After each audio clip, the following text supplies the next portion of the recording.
ibintu Uwiteka ajya kurera umukiranutsi. Nawe nubyumva urahita uvuga ati ngiye kuva mu cyiciri cy'abantu bazarimburwa inzira yabo ikarimbuka, nigire mu hari ibintu Uwiteka ajya kurera umukiranutsi ari mu nzira. Icyambere, abantu bamukuyeho amaboko Uwiteka aramuramira. Abantu bamukuyeho amaboko, abantu bose bamuvuyeho. Hari ukuntu abantu bakuvaho, inshuti wari ufite zikakuvaho, Uwiteka akakuramira. Uzi impamvu akuramira? Azi inzira yawe uri urusoro mu nda ya mama wawe. Cyo ni icyambere akora, arakuramira abantu bakuvuyeho. Icya kabiri, niwe ubasha kugutungisha amano, akagutungisha amano mu bihe bikomeye nk'ibi turimo. Ibi ntibyoroshye, ntabwo byoroshye, ni ibihe bikakaye, ariko kuko azi inzira y'abakiranutsi yatari yanaguterekamo agutungisha amano. Usoma ijambo ry'Imana urasanga hari abantu yagiye atungisha amano mu butayu hatari ibyo kurya. Hari abantu yahaye inyama barazirya babona amano mu butayu bararya. Iyo utaragera mu gisubizo agutungisha amano, uwo ni umukiranutsi.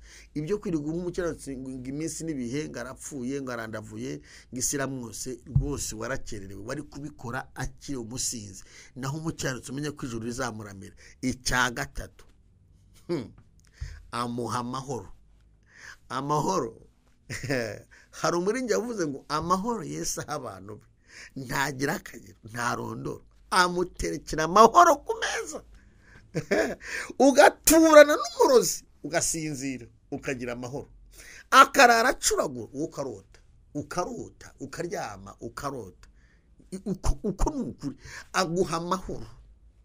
Aguha amahoro si nk'ay'ab'isi, aguha amahoro atari pirate. Aguterekera amahoro umuntu wese yajya kureba akajya avuga ngo uriya muntu afite amahoro. Haleluya. Hari umupapa wavuze ngo ubu nuzuye amahoro, sitwaza mani mu mugisha, papa ndamukunda. Atemba ava mu ijuru yumvise gusenga kwa irandiri muzayirepeta. Aguterekera amahoro. None hari ikintu cyo kisetsa rero, iyo amaze kuduha amahoro abantu batangira ngo umuntu agiye kuzima, ngo umuntu yaraguye. Uzi kuva utari muri Afurika ukabura akazi uri mu Bufaransa, ukabura akazi uri mu Budage, ukabura akazi uri muri Amerika, ukajya ubwira umuntu ngo mwanyureze ibitanu byo kurya, kubera ko nta mugisha. Nta hantu wawugura nushaka we kwa nashurute, shirivi hasi sengo usaba umugisha, Imana izawuguha.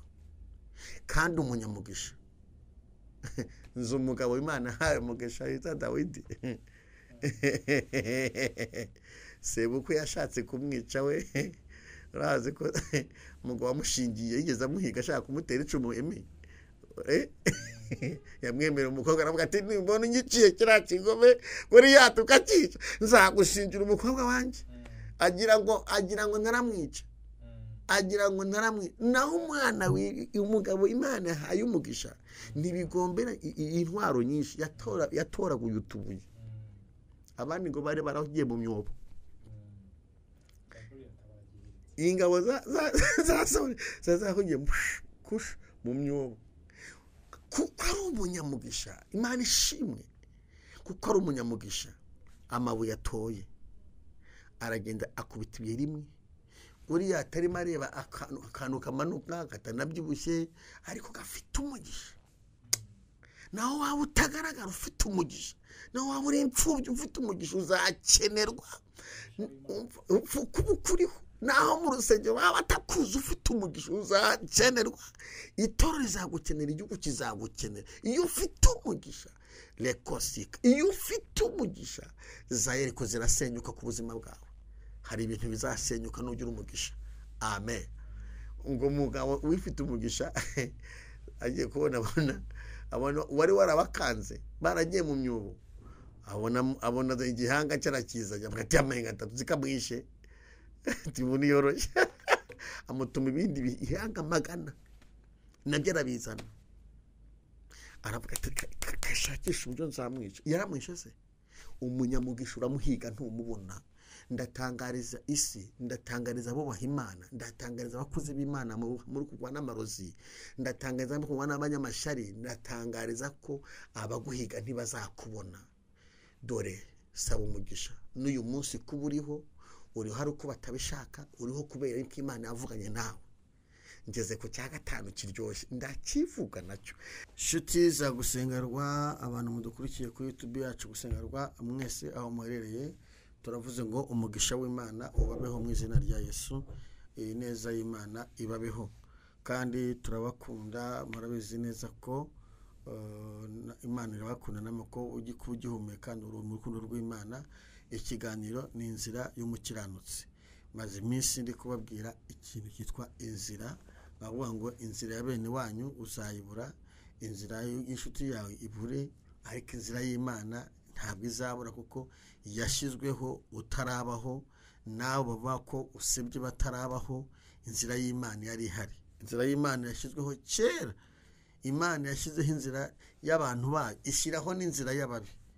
Nuhango n'ababi bafite inzira bazanyuramo bagahumekera bakarangira mu muriro, ariko abantu b'Imana bafite inzira Imana bacishamo yo kubaho ndetse bari no muri ubuzima. Ababi mvuga ni bande? Ni abantu bakora ibyaha, ni abantu bakora amafuti, ni abasambanyi, ni abarozi, ni abantu batagira imbabazi, bafite ahantu bazakatira.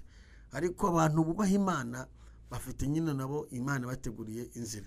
Ikiganiro ni inzira y'umukiranutsi, kandi irahari mu izina rya Yesu. Ndashimira abantu mubona ikiganiro, mugakora comment, mubona ikiganiro cyacu, mugakora share, ndetse n'abatwara duhamagara mwese. Umugisha w'Imana ubabeho. Reka dutangiye dusenga Imana, twinjire mu kiganiro cyacu cy'uyu munsi, kandi azi ko Uwiteka arabana natwe, kandi unyemerere utangirane natwe, usuzanye natwe muri ikiganiro. Uwiteka arakugira neza.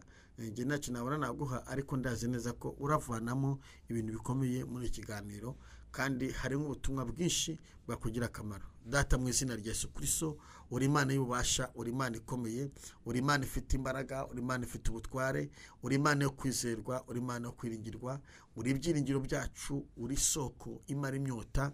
Tugushimiye kuri kumwe natwe. Uyu munsi turasengeye ababyeyi, abagabo, abasore, abakobwa, umuntu wese ugiye kubana natwe muri ikiganiro ndetse n'uzacyumva. Uyu mwanya yakire imbaraga z'Imana, yakire ubuhanuzi, yakire amakuru, yakire guhembuka, yakire ubumenyi mu izina rya Yesu Kristo. Ureke utembere mu buzima bwe, uhindure ibintu mu izina rya Yesu Kristo, amateka ahinduke.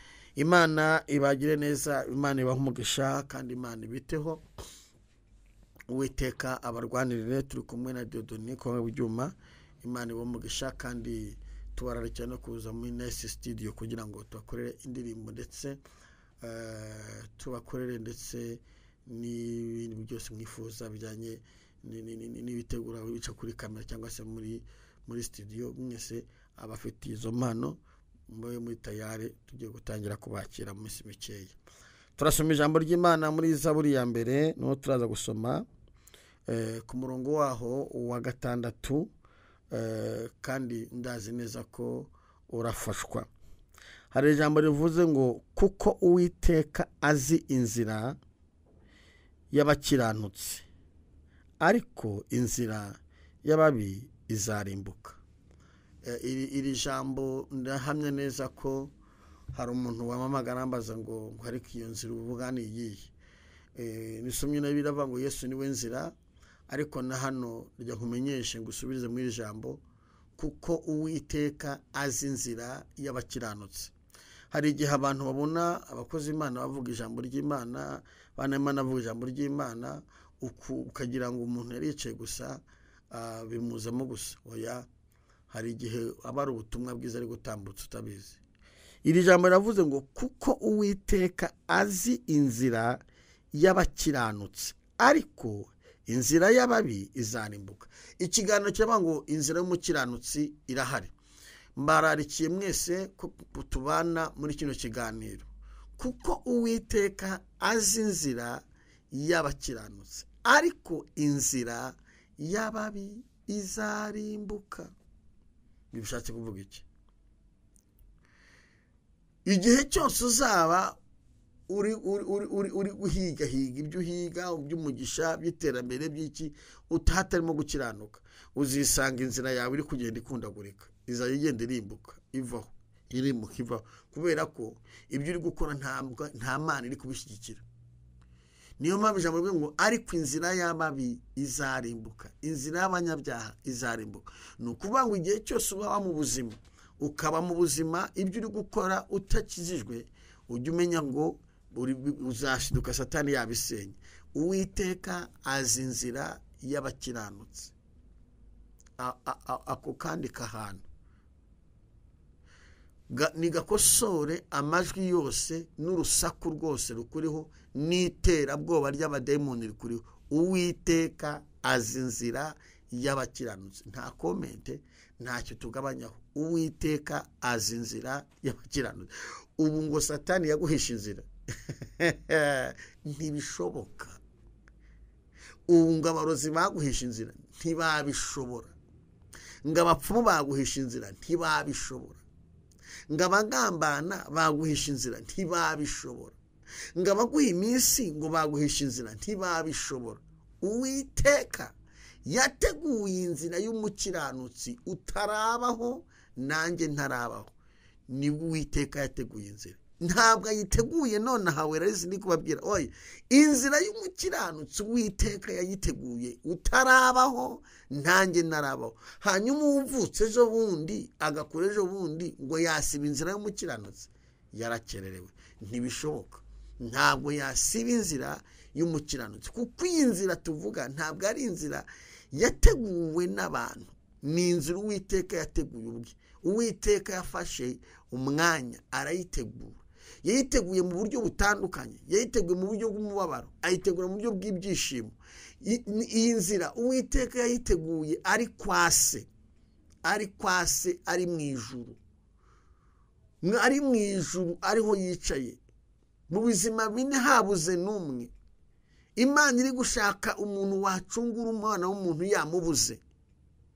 Nibwo Uwiteka yateguye inzira zacu. Ntabwo inzira yawe umuntu yapfa kuyisenya, kuko wayiteguye, yarayirwaniye, arayitsindira. Imana ishimwe. Uwayiteguye yarayirwaniye, arayitsinda, ntiyigeze atsindwa. Ndatangariza umuntu umva iki kintu cyumve neza nshuti yanjye. Ndatangariza imbaraga zikurwanya ko zitagushobora, kuko Uwiteka yarayirwaniye inzira arayirwanira, arayitsindira. Yayiteguye kera. Uwiteka azi inzira y'abakiranutsi. Wowe ushaka kwicara ukavuga ati birancanze, mbuze inzira. Ukavuga ati inzira nayibuze pe, ntabwo uyibuze. Ni Satani uguteye ubwoba, kuko Uwiteka yayimenye utarabaho. Uwiteka yayimenye ukiri urusoro mu nda z'ababyeyi bawe. Amen. Ikiganiro ni inzira y'umukiranutsi. Ndashaka gutangariza isi, ndashaka gutangariza abanyarwanda, ndashaka gutangariza abantu batuye ku migabane ya kure, abantu mwese, abakomeye n'aboroheje. Inzira zanyu ntabwo ari imbaraga z'amafaranga, oya, ntabwo ari imbaraga z'amashuri, oya, ntabwo ari imbaraga z'ubwenge, oya. Izi nzira Uwiteka azi inzira yawe. Nuko wize niwe washizemo akayira uratambuka ukuriga. Nuko ucuruza niwe warambitsemo akayira bati injira mu nzira yawe. Yo Imana ishimwe. N'ubu tubayeho nuko Uwiteka yavuze ngo nzi inzira y'umukiranutsi. Hari ibintu Uwiteka ajya akorera umukiranutsi. Hari ibintu Uwiteka ajya akorera umukiranutsi. Ikintu gikomeye ni ugukiranuka. Hari ibintu ndashaka kubivuga. Hari ibintu Uwiteka ajya akorera umukiranutsi. Nawe nubyumva urahita uvuga ati ngiye kuva mu cyiciri cy'abantu bazarimburwa, inzira yabo ikarimbuka, nigire mu. Hari ibintu Uwiteka ajya akorera umukiranutsi ari mu nzira. Icyambere, abantu bamukuyeho amaboko, Uwiteka aramuramira. Abantu bamukuyeho amaboko, abantu bose bamuvuyeho. Hari ukuntu abantu bakuvaho, inshuti wari ufite zikakuvaho, Uwiteka akakuramira. Uzi impamvu akuramira? Azi inzira yawe, uri urusoro mu nda ya mama wawe. Cyo ni icyambere akora, arakuramira abantu bakuvuyeho. Icya kabiri, niwe ubasha kugutungisha amano, akagutungisha amano mu bihe bikomeye nk'ibi turimo. Ibi ntibyoroshye, ntabwo byoroshye, ni ibihe bikakaye, ariko kuko azi inzira y'abakiranutsi, yatari yanaguterekamo, agutungisha amano. Usoma ijambo ry'Imana, urasanga hari abantu yagiye atungisha amano mu butayu, hatari ibyo kurya. Hari abantu yahaye inyama barazirya, babona amano mu butayu bararya. Iyo utaragera mu gisubizo, agutungisha amano. Uwo ni umukiranutsi. Ibyo kwirirwa umukiranutsi ngo iminsi n'ibihe, ngo arapfuye, ngo arandavuye, ngo isi iramwose, rwose warakererewe. Wari kubikora akiri umusinzi. Naho umukiranutsi umenye ko ijuru rizamuramira. Icya gatatu, amuha amahoro. Amahoro. Hari umurinzi yavuze ngo amahoro Yesu aha abantu be, ntagira akagero, ntarondora, amuterekera amahoro ku meza. Ugaturana n'umurozi, ugasinzira, ukagira amahoro. Akarara acuragura, ukarota, ukaryama, ukarota. Uko ni ukuri. Aguha amahoro. Aguha amahoro si nk'ay'ab'isi. Aguha amahoro atari pirate. Aguterekera amahoro, umuntu wese yajya kureba akajya avuga ngo uriya muntu afite amahoro. Haleluya. Hari umupapa wavuze ngo nuzuye amahoro, sitwaza mani mu mugisha, papa ndamukunda. Atemba ava mu ijuru, yumvise gusenga kwa irandiri muzayirepeta. Aguterekera amahoro. None hari ikintu cyo kisetsa rero, iyo amaze kuduha amahoro, abantu batangira ngo umuntu agiye ikuzimu, ngo umuntu yaraguye. Aguha amahoro. Nese umuntu afite amahoro asate, agira ubuzima.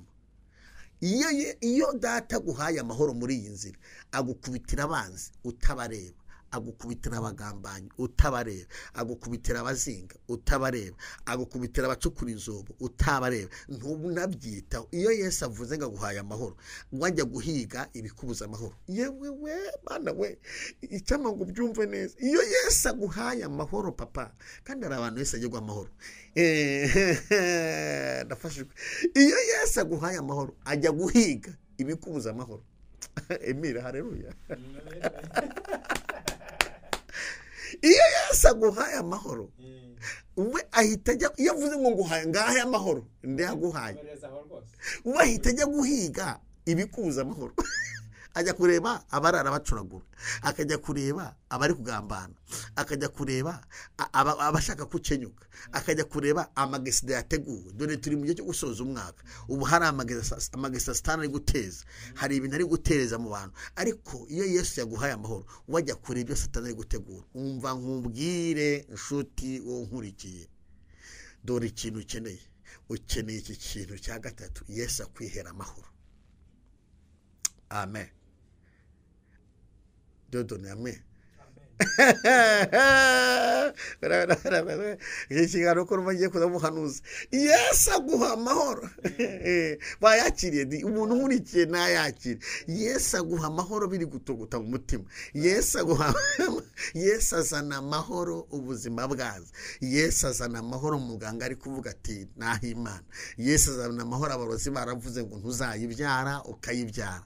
Yesu azana amahoro. Haleluya. Lebo Yesu azana amahoro, ibidashoboka bigashoboka. Yewe data we, nibutsa amahoro. Nibutsa amahoro. Yesu aguterekera amahoro. Abarinjye bavuga amahoro, ijambo ry'Imana rivuga amahoro. Yesu aguha amahoro. Nawe nubira nkurikiye, urasanga hari amahoro wituriyemo.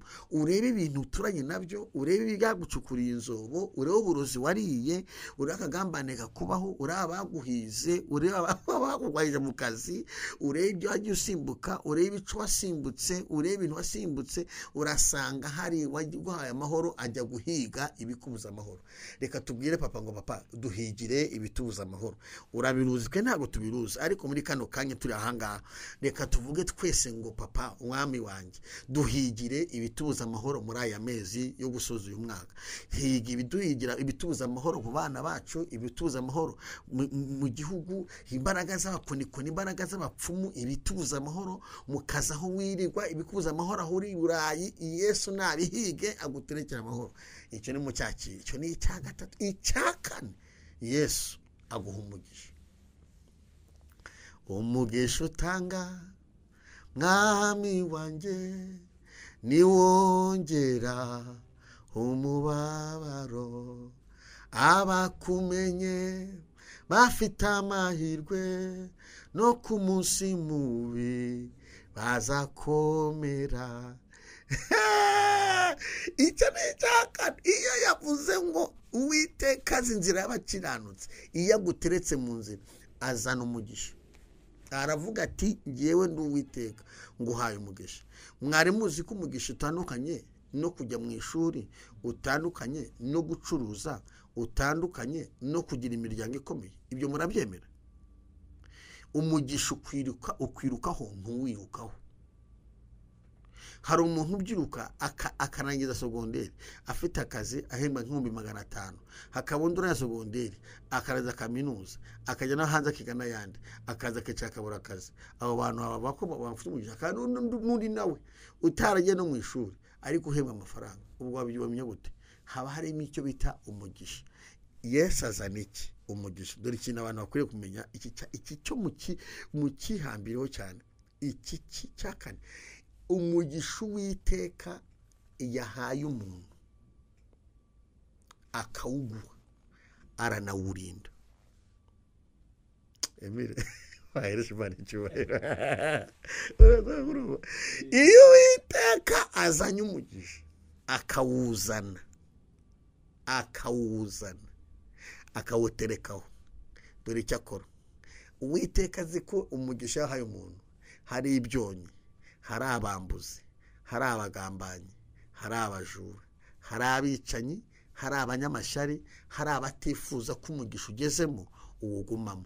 Icyo agukorera n'iki? Aguha umugisha akawurinda. Bene wanyu ntibawurinda kuko ntibaza aho uherereye, ariko Uwiteka aguha umugisha kuko umugisha awufata akawutera mu nyama, akawutera mu biganza, akawutera mu maso, akawutera mu mubiri, no maraso yawe akayavanga umugisha. Ikintu cyose ukoze kikakira umugisha. Wasuhuza umuntu akabonera umugisha. Ikintu cyose ukoze kikakwitaba ati yaba mu bantu muhurikiye mwamba bari mukafasha kuko ikintu cyose ukoze. Kandi hari abantu bakira ubutumwa bakakiriye. Ikiganiro ni inzira y'umukiranutsi. Inzira yawe irahari, wakakiriye nshuti yanjye. Aguha umugisha. Dore ikintu isi ikeneye. Abantu twese tuzi gukora, abantu twese dukangukiye gukora, ariko dore ikintu twabuze umugisha. Umugisha ntuzahabwa na siko cyangwa na nyoko cyangwa na mwene wanyu cyangwa se n'abakomeye. Umugisha nudahaguruka gusenge ntawe uzabona. Umva ko uhiga nushaka kujya nibura utega indege nta hantu uzagura umugisha. Abantu bose ku isi ikindi cyakandi cyandika ahantu. Abantu bose bazi gukora, abantu bose bakangukiye gukora, abantu bose barashoboye, ariko dore ikintu Satani, dore ikintu badashobora kubona, dore ikintu gikomeye Imana ifite igure kurira ibishaka, ni ikintu bita umugisha. Nta hantu uzakura umugisha. Umugisha ni ugushyira amavi ku mukeka, abasirimu ku itapi, yego abandi mukawushyira amavi muri saro, abandi ukazenguruka yeriko ugasaba umugisha. Umugisha utanga iyo naririmbye mu bintu ukeneye. Ibyo suko utazi gukora, dore icyo ukeneye umugisha. Suko utari umuhanga, uri umuhanga n'abantu barabizi uvuye no muri Canada, ariko ukeneye umugisha. Suko utari umuyobozi, uri umuyobozi ariko ukeneye umugisha. Nutawufite se uzamara akazi kangahe? Suko utari umushumba, uri umushumba ariko ukeneye umugisha. Ntabwo uzabwiriza udafite umugisha. Abantu bazakora basinzira vuga atari ko se wagiye gucuruza ibishyimbo. iyo udafite umugisha ibyo ukora abantu barabivuga urabikora ukajya ubona abantu kukureba ngo ugeze abantu wajya ugasanga urusengero rwose rumeze nko rugusinzira kuko nta umugisha si ukwikwanashura, umugisha si ukwiyemera, umugisha si ukubyishakamo, umugisha ni Imana iwuguha. Iyo ufite umugisha uvuga ijambo rimwe rikajyana n'amavuta rikajyana n'ubuki, warivuga abantu bavuga neza, abandi bakumva abafite intima n'agahinda zigakira, ukabona abantu batangiye kurira kandi ntacyo wakoze kandi uvuye iruhande rwawe. Iyo tujya kubwiza ahantu duhura n'umuntu ufite umugisha, twagiye turi abantu akoze Imana benshi, abantu barabwiriza abantu barakwasha. Umuntu ufite umugisha arahaguruka ati haleluya bene data. Iryo ryonyine ntiyikwa nashuye, ariko abantu ngo amen, abantu barejejwe n'iki? Nuko ijambo avuze rifite umuterankunga bita Kristo, yitwa Imana. Dore icyo dukeneye mu byo dukora byose, mwa bantu mwe munkurikiye, dukeneye ko Imana iduha umugisha mu byo dukora. Naha nicaye papa umugisha, dukeneye ibyo dukora ko Imana iduha umugisha. Theodo naho yicara kuri kamera, Imana ikamuheraho umugisha. Utayisakira Imana ikamugisha. Dore ikintu dukeneye, isi ikeneye umugisha. Imitima y'abantu irahagaze, imitima y'abantu irahangayitse. Uzanye icyumvirizo nuko ntari dogiteri, ariko ufasha umudogiteri ukabategera upe imitima y'abantu utese ngahonde. Imitima y'abantu irahagaze. Kuki ihagaze? Yabuze umugisha. Imitima y'abantu irababaye. Kuki babaye? Yabuze umugisha. Warubatse ariko nta mugisha wajemo, muhora muryana mutongana mupfa gusa muhigana. Uracuruza nta mugisha, aho gucuruza ngo uko ucuruza uhomba, nta mugisha wajemo. Ukeneye iki? Ukeneye gusenga. Warabyaye ubyara abantu uzi ko abana byaye abana bazaguteza imbere, bakubera ibigi rikomeretsa umutima, ntiwigeze ubasabira umugisha ngo bagire umugisha. Amen. Ufite isengero ariko ntacyo zikumariye kuko nta mugisha. Iyo umugisha uriho uhari uri mu nsengero, iyi miyaga yose ntiba yaraje. Reka insengero zarabaye umugisha mu gihugu, zarabaye umugisha wa Kristo, zarabaye umugisha. Uyu bati bageragira isengero zibinyatsi barazifunga. Mana we, dore bashumba ubwo mugiye kundakarira. Ariko mbabwiza ukuri, dore icyo dukeneye, Imana iza n'umugisha mu byo dukora. Amen. Utayise sibyo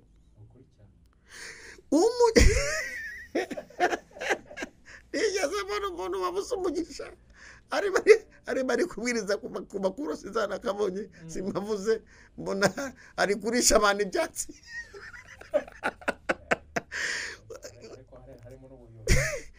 Nyine y'umugisha wabuze abantu baratekinika, arimo ararisha abantu ibyatsi.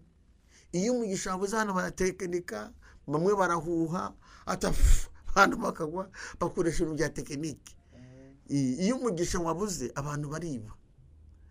Dore dukeneye icyo bita umugisha. Ni cyakane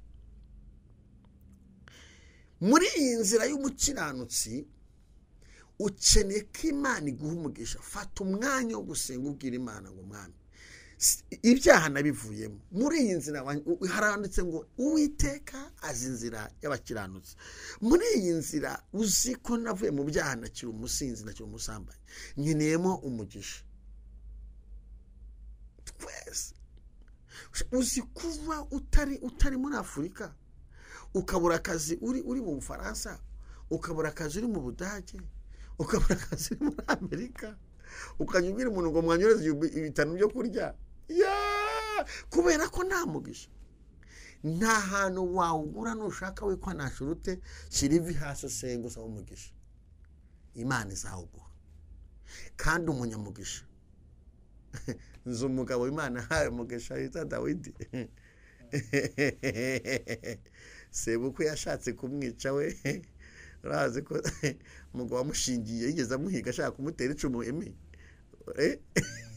yamwemerera umukobwa aravuga ati nimbona unyiciye kiriya kigome buriya tukakica nzagushingira umukobwa wanjye agira ngo naramwica naho umwana umugabo Imana yahaye umugisha ntibigombera intwaro nyinshi yatoraguye utubuye abandi ngo bari baragiye mu myobo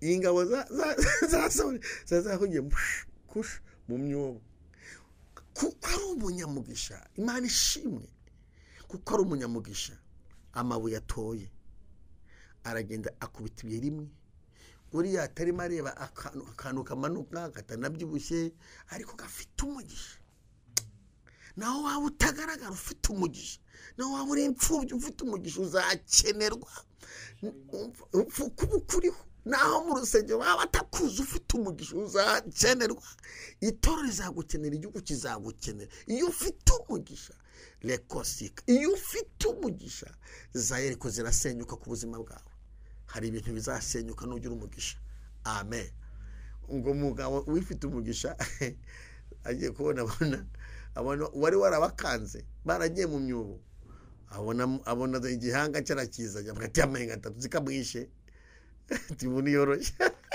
amutuma ibindi bihanga magana nabyo arabizana aravuga ati kashakisha uburyo nzamwica yaramwishe se umunyamugisha uramuhiga ntumubona ndatangariza isi ndatangariza abo bahimana ndatangariza abakuze b'Imana muri kurwana n'amarozi ndatangariza abo kurwana n'abanyamashari ndatangariza ko abaguhiga ntibazakubona dore saba umugisha n'uyu munsi kuba uriho hari uko batabishaka uriho kubera ko Imana yavuganye nawe ngeze ku cya gatanu kiryoshye ndakivuga nacyo urenge ngo duheze Imana icyubahiro nibutse ko turi kwikamera ariko nacyo tuyihereze icyubahiro ngeze ku cya gatanu Imana icyo cy'umugisha nizeye kukibonye usaba umugisha icya gatanu nshakavuga bitanu ni 10 nzabisubukura kakavuga icya gatanu icya gatanu Imana iguha amavuta kandi impano z'uwo mwuka uzitugabire mwami ndetse ukize n'abarwayi nabo bakumenye mwami mana yacu wohereza umwuka wawe mu mitima yacu twese twuzurize isezerano icya gatanu Imana igukorera iguha icyo bita umwuka wera iguha amavuta umwuka wera reka nzimabwire ibintu umwuka wera akora icyambere akora byose umwuka wera akora byose kuko umwuka wera niwe twamusigiwe nk'umufasha Yesu agiye kujya mu ijuru yaravuze ngo simbasize nk'imfubyi mbasigiye umufasha w'umwuka wera iryo nta warihindura kereka urupapuro agiye muri Bibiliya akarukatama akarujugunya yaravuze ngo simbasize nk'imfubyi hari ahandi yavuze ngo abayoborwa n'umwuka wera nibo bana b'Imana ngo umuntu utemoga n'umwuka wera ahinduka ikigenge yewe umva amabwire iyo uri mu nzira y'Imana iguterekeye mu nzira iyo igutetse ivuze ngo umwana wanjye inzira yawe nigushizemo icya gatanu iguha umwuka wera atandukanye n'impano habanza umwuka wera hagakurikiraho impano abantu bapirasa impano ariko umwuka ntibazawupirata aho umwuka wera bwanze mu bantu bawe ndasubiramo abantu bapirasa impano ariko umwuka wera ntibawupirata kubera iki umwuka wera uba mu muntu impano ni ziza zigakora ibitangaza zikore mu muntu mu mwuka ariko habanje iki umwuka wera ni iki umwuka wera niwo twasigiwe. Umuntu wese wakiriye Yesu nk'umukiza agafata umwanya wo gusenga agasaba umwuka wera, hari igihe agiye atombora akagira amahirwe Imana ikamuha igihe cya gatanu cyitwa umwuka wera. Icyambere umwuka wo gukora ni iki? Ibyishiwe. Icyambere ugukoresha iby'ubutwari. Umuntu ufite umwuka wera ntapfa gutsindwa. Genda umwuka wera akurinda gutsinda. Icya kabiri umwuka wera aguhuza n'Imana. Akurinda gutsindwa. Iyo ufite umwuka we, umuntu ufite umwuka wera niwe muntu wa mbere w'intagondwa. Intagondwa mu mwuka apana zazizo mwiza. Kubera iki? Si uri kuvuga, nuri muri we uri kuvuga, ni umufasha, ashinzwe gufasha. Umwuka wera ndamwitikize. Sinzi urebe umuntu wese ufite urugo akaba afite umugore mwiza babana, wumva ukomeye ko ufite umugore mwiza. Ufite umubi wundi ushaka kumuhita no kumurya ni kumugekenya n'iki byose, Imana imuha agakiza cyangwa se ifite uko uzabigenza. Mbere baba barego rero hari umuntu uranga ariko baraje we, ariko baraje. Bibiliya ivuga ngo urugo rubi ngo ni nko gufata urushinge gukinjiza hehe. Yewe nzahasoma imigeze hasoma rimwe nzahasoma ariko atebwo. Hanyuma umwuka wera ni umufasha, ashinzwe kudufasha. Afasha abandi, afasha abamushatse, afasha abizeye, afasha abanyamasengesho, afasha ab'ingenzi, afasha abakozi b'Imana cyangwa se abana b'Imana, afasha abantu b'Imana. Umwuka wera iyo ahari, icyambere aguha amakuru. Nkunda kumva amakuru y'umurwa irarangiye. Umwuka wera aguha amakuru. Kandi mwa bantu munkurikiye, ikintu cyambere gikenewe ku isi, amakuru arakenewe. Umwuka wera aguha kugira ubwenge, ashigikira ubumenyi twavanye mu ishuri, akaguha ubwenge. Iyo ufite ubumenyi hatajemo umwuka wera, isoni ziragukora. Ntuzajya kubona ukuntu umuntu akoze ibidega kandi afite ubumenyi. Usanga afasha umwana ku ngufu, usanga kubisa umuntu aramwishe, usanga hari ruswa $500 kandi ahembwa hejuru ya za miliyoni, usanga akoze ibintu bitamaho. Yarakeneye umwuka wera muri we ngamugira inama. Umwuka wera abanyabwenge baravuze ngo ni amahitamo meza aba mu muntu, ariko njye ntabwo nemeranijwe nabo, kuko amahitamo aba mu muntu, umuntu agizwe n'amahitamo meza n'amahitamo mabi. Uruhande rw'amahitamo iyo wubaha Imana hazamo n'umwuka wera, ahubwo utera inkunga amahitamo meza ufite. Umwuka wera ashinzwe kuguhugura. Umwuka wera akuzirika kigufiya ku buryo utagica igiti ikiziriko. Umuntu ufite umwuka wera ushobora n'umugabo akamara nk'imyaka 3, 4, 5 atarasambana, inkumi zihari azireba. Imana yakoze iki? Umwuka wera afite yamuziritse kigufiya, kitahari yagica. Ariko umwuka wera atuzirika kigufi. Muri bino bihe bya none rero ikintu kiri kubaho, ba Kristo bene data mu nkurikiye, umwuka wera arimo aragenda yigendera.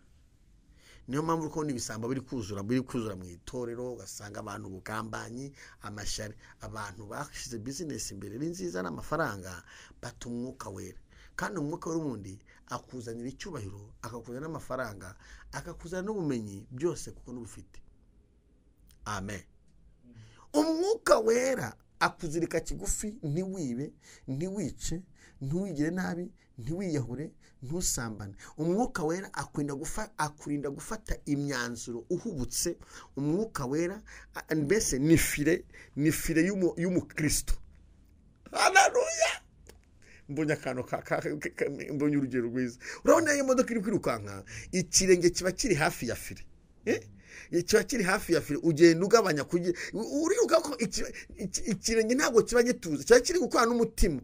Ni ukuvuga ngo ikirenge, umwuka wera ni nk'ikirenge kiri kuri fire y'imodoka. Ntabwo ikirenge kiba kiri iruhande ya fire, kiba ati nihajyaga komanda ahita afatiraho. Kiba kiri tayari. Ariko bana we, uwo mafire menshi yaracitse, abantu bagize ibibazo bikomeye, amafire aracika. Niyo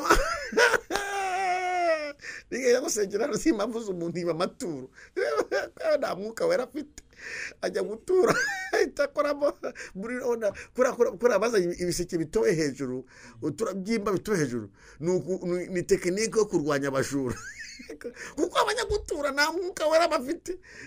Ni umwuka none aratura, ajyanamo intoki mu giseke, ahita azamurira 5, ahita ayipfumbata. Bamubonye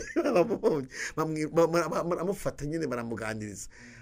Kubera iki? Itorero rikeneye umwuka wera. Umwuka wera ni nka fire y'imodoka, cyangwa se fire ni fire y'umukristo.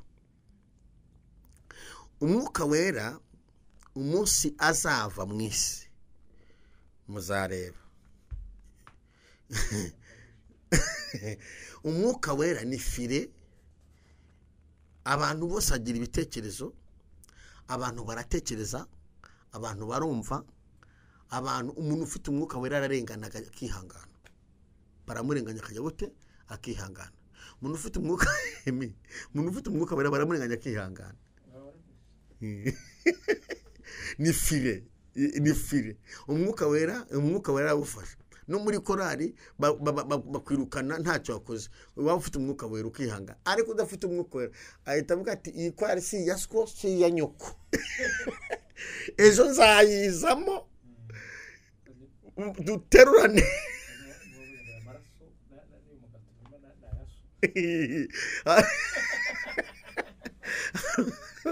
Agiye kwiga muremera munyibukije, agiye kwiga baravuga ati we nubatijwe, ntiwabatijwe, uzabanza ubatizwe. Ahita ati aya maraso nyima n'uyu mugati nyima ntabwo ari ibyaswa, si ibya nyoko. Sana umugati nirena. Uyu muntu nta fire afite. Ikintu itorero rikeneye fire. Niyo mpamvu ubona ko z'Imana benshi amafire yacitse. Yaracitse. Ntibatinya kwiba, ntibatinya gutukana, ntibatinya kurwana, ntibatinya kugambana. Amafire yagize ate? Yaracitse. Umwuka wera ni fire. Ikizakubwira umuntu ukiri mu mwuka wera, uzamubwirwa na fire y'umwuka wera. Amen. Ni umuntu nk'undi, atekereza nk'undi, arakara nk'undi. Ikimutuma yihangana ni umwuka wera uri muri we. Umwuka wera ashoboza umuntu kwihangana. Umwuka wera ashoboza umuntu gukiranuka. Umwuka wera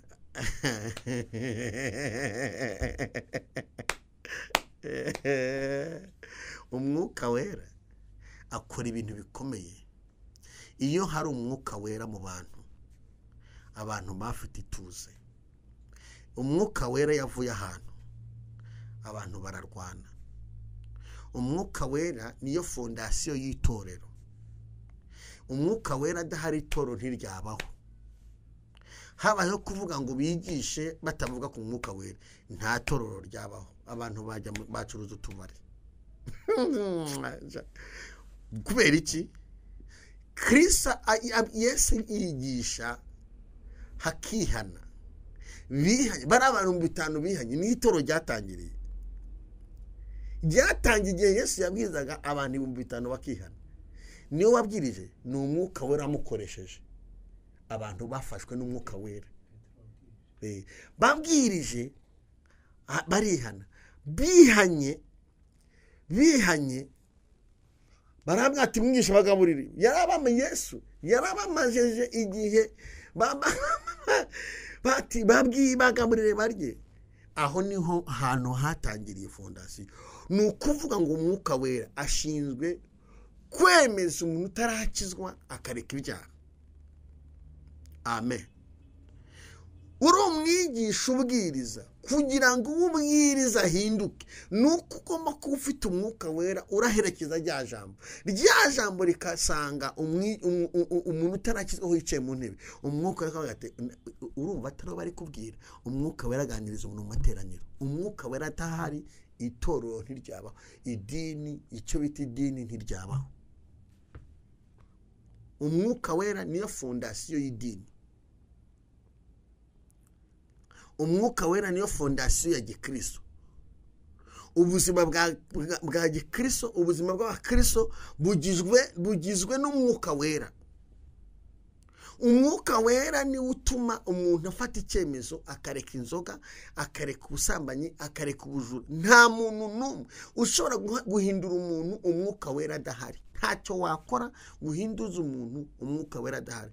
Umwuka wera ni wataka umuntu akamwemeza iby'ibyaha bye akabireka. Ntabwo umuntu utari mu mwuka wera kugira ngo uzemeze umuntu ahinduke ntibishoboka. Ariko umwuka wera arakwataka akakwemeza iby'ibyaha byawe, akakuganiriza ukabireka. Nijyari Yesu ahagara ku bitugu by'abapfapfa akabakoresha. Biri mu ijambo ry'Imana. Niryari n'igihe umuntu ubwiriza ubutumwa bwiza yaguye ariko afite umwuka wera. Umwuka wera ahagarara nawe kuko ni icyambo, akabikiraro, akabwiriza hanyuma abakeneye kubohoka bakabohoka, kubera ko yanditse ngo nzahagara ku bitugu by'abapfapfa ariko kugira ngo abantu banjye bahinduke. Umwuka wera ni uhindura imitima y'abantu. Haleluya. Ikiganiro n'inzira mukiranutse, icyama ngo mu nzira Imana igucira ikuremere n'umwuka wera. Umwuka wera aturinda kwiyahura.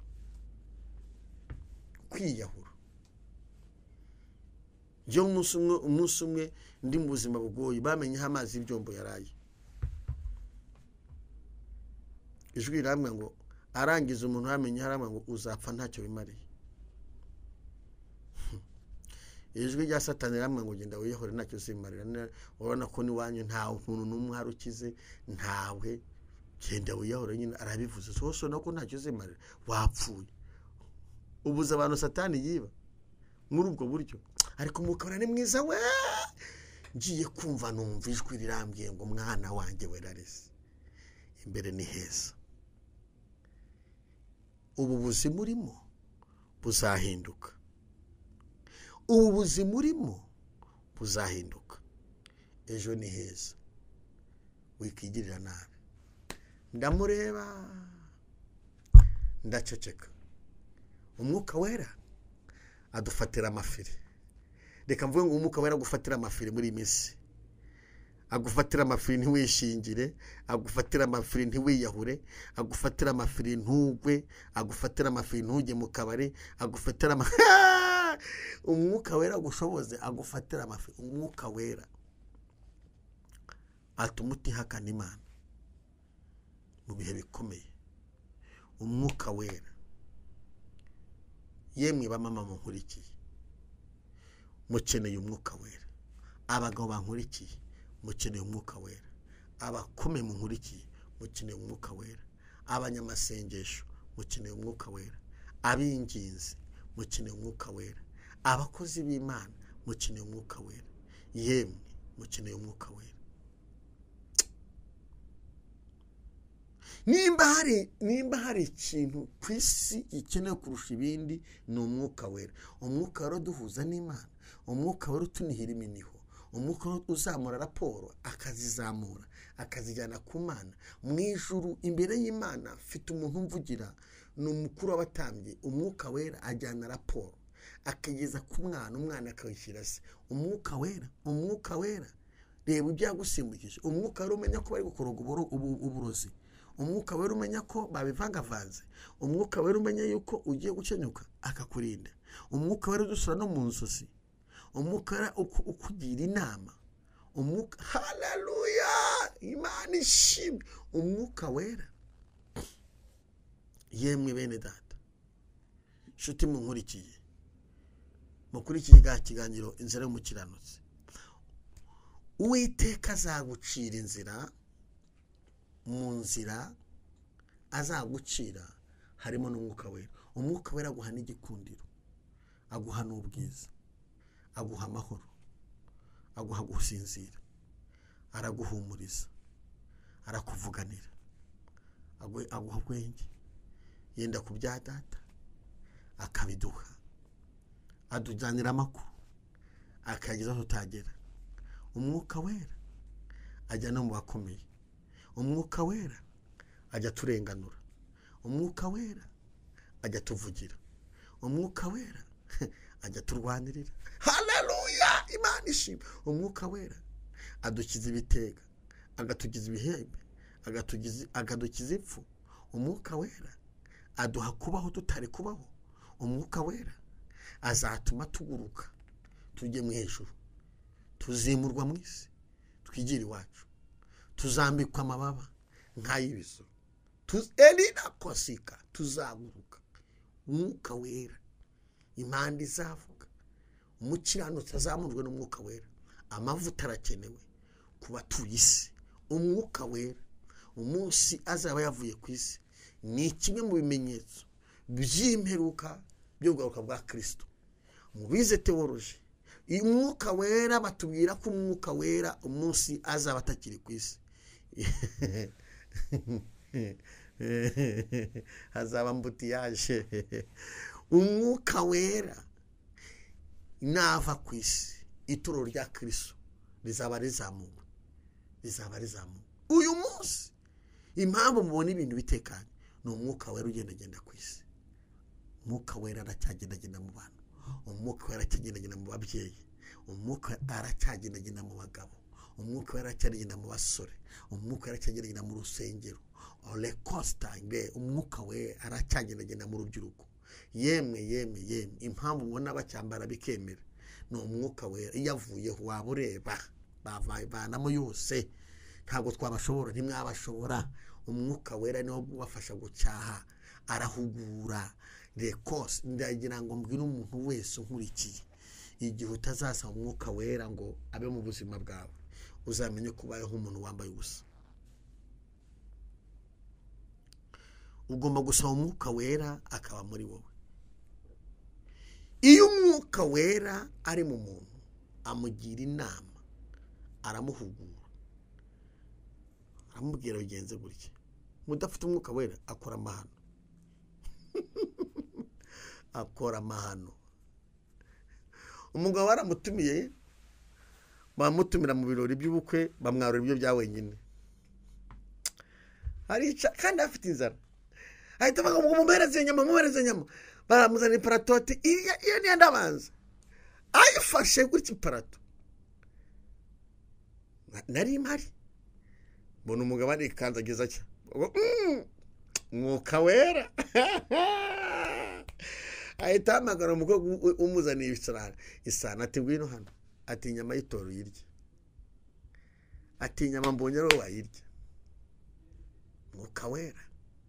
Umwuka wera umukobwa aravuga ngo nimba uri gushidikanya kuri ibyo biryo ubimene, ntugire ikindi umbaza. Aragenda yimena ahantu inkoko iragendera bitora, inkoko ihita igagara. Umwuka wera ubu ufite n'icyaka ugiye gutomera amazi, umwuka wera ati sigaho, ukumva umwuka wera kuvuga ngo hoya. Ubu uri gutwara imodoka wirukanga, umuha agata kugenda gake, ukumva ngo hoya genda gake. Uba waraka ugiye gukubita umuntu inguma, utamukura iryinyo, sigaho, ukihangana. Umwuka wera adufatira amafiri, yemwe bagabo mwe. Hari ibintu njya ndeba mu isi nkavuga ngo umwuka wera adahari byagenda bite, nkahita ndekeraho. Hari ibintu njya ndeba mu isi nkavuga ngo ubu umwuka wera adahari byagenda bite. Abantu ntiwabafata ngo bashobore. abantu umwuka wera araza agaturisha imiyaga igatuza. Reka dusaba umwuka wera. ikiganiro ni inzira y'umukiranutsi. Inzira yawe irahari, saba umwuka wera. Noneho rero icyanyuma, umwuka wera aturindira ibyo twagezeho. Ibyo wagezeho kuba ukibifite ni umwuka wera. Aho utuye kuba ugihatuye ni umwuka wera. Ibyo bikuba bigenda hejuru, ibyo bigenda, ibyo bitigisa inzu, ibyo bintu ubona ko ni amayobera, ukabyuka mu gitondo ugasanga ibintu utazi babijugunye imbere y'urugi, ugasanga ibintu utazi, ukabyuka mu gitondo ugasanga ibintu by'inyamutazi hano byavuye biri aho ngaho, ukareba ukabireba, umwuka aradahari wabirenga ugahita ubaparariza. Ariko kubera umwuka wera urabirenga ntugire icyubo. Umuntu ufite umwuka wera ari murimo akanajyana ari amarozi agashya. Umwuka wera ni umuriro, aratwika, arakongora. Ndagusaba uyu mwuka w'Imana imuguhe. Umwuka wera arakongora, umwuka wera atanga ubwenge. Hari umunsi nari ndi muri misiyo ndi Uganda, ndi gukora ibintu bikomeye ko ibintu bituva no kuvanaho ibintu bishaje ushyiraho ibishyashya, kandi ibintu byanetwaga. Amen. Nja ahantu ntaraza guhamagara umuntu n'umwe ngo bikunde. Kira Yesu aha hantu ndi nahizanye, naje njyenyine cyangwa turi kumwe. Numva ibiramwe ngo mwana wanjye ndi kumwe nawe. Umwuka wera. Mu gihe nicaye, ndimo nicaye, umwuka arambwira ati umwuka aratwongorera. Buri abantu benshi umwuka arabaganiriza ariko ntibabimenye. Kubera iki? Abantu bari basobanukirwa imvugo y'Imana. Ubundi imvugo y'Imana, umwuka arakuganiriza. Imana ikoresha umwuka wera akaganiriza umuntu w'umuntu. Ushaka kuba wicaye ku mwuka ngo byuka ujye kurawera risi. Umwuka ushaka kuba uryamye, ukaba uryamye rwose uryohewe n'agatotsi. Umwuka aravuga ngo byuka usenge. Bugiye gukanguye umuroza bari ku gipangu cyangwa se iyari abari muri gucuragura. Rimwe n'imwe abantu benshi batabizi, hari igihe ijwi rimwe mu byuka usenge agahita akora agashobora akajya agakuru akiyoroza. Mu gitondo ukabyuka wahinamiranye cyangwa umwana arapfuye, uzize kutumvira umwuka wera. Umwuka wera akuganiriza nijoro, umwuka ashobora kuri kuri moto, umwuka agahita akubwira ngo bwira umumotari agende gakeye rwose urenze intambwe imwe. Ugahura n'imodoka mu gasekurano bati ubu ya tuba turi kwiruka nka cyagiye turimo twiruka mba ngezeye. Bano munkurikiye, jya wumvira umwuka, niko ijambo riko muri njye ngo jya wumvira umwuka, ugwiza urukundo. Umwuka wera nutabasha kumwumvira ntuzara muri iyi si. Umwuka wera araguhugura no mu kazi gasanzwe, ufata imyanzuro mu kazi gasanzwe. Umwuka wera agira no mu kazi gasanzwe. Mbese ubuzima bwa muntu, inkunga y'Imana yatanze, umwuka wera Imana usize mu isi. Yesu agiye kujya mu ijuru ngo mbasigiye umufasha. Umwuka wera, umwuka wera ni umufasha ushinzwe gufasha ubuzima bw'umuntu mu Kristo, bw'umuntu wese amenye Imana kugira ngo adasebera muri iyi si. Simbasize nk'imfubyi, mbasigiye umufasha w'umwuka wera. Ni ukuvuga ngo no muri biro wicaye, umwuka wera muzahura akuganirize, akubwiye ngo bikore gutya ubone biremeye. Reka dusenge. Ese wo nkurikiye, navuga byinshi mu kiganiro inzira y'umukiranutsi. Nabwe ngo tujye tuvuga ku bintu bitandukanye ku nzira y'umukiranutsi. Rero ndagira ngo tusenge Imana. Wo nkurikiye, mu byo nkurikiye, mugabo nkurikiye, ufite iki? Hari umwuka ufite? Ujye wumvira se? Bibiliya yavuze ngo inzira y'abanyabyaha izarimbuka. Wowe nkurikiye ufite iki? N'icyo ufite? Uwiteka azi inzira y'abakiranutsi. Inzira yawe irahari. Mwaka mu byo ukeneye umwuka wera. Reka dusaye muri kano kanya Imana ikuremera inzira mu bana bawe, mu kazi kawe, ariko iguhe n'umwuka wera. Mukora mu buzima bwawe, aguhindura icyare mu gishya, agukoresha ubutware, akurinde kunanirwa, akurinde kugira nabi. Ko twasanze umwuka wera ashinzwe guturisha, adufatira amafiri, akakatira gukora ibibi. Reba buri muntu wese abwire Mwami ngo Mwami, mu nkunga yawe nkeneye umwuka wera ngature muri njyewe. data mu izina rya Yesu Kristo, uri Imana y'ububasha, uri Imana ikomeye, uri Imana ifite imbaraga n'ubutware. Ndasengera ababyeyi, ndasengera abagabo, ndasengera abasore, ndasengera abakobwa, ndasengera umuntu wese unkurikiye mu kiganiro inzira y'umukiranutsi.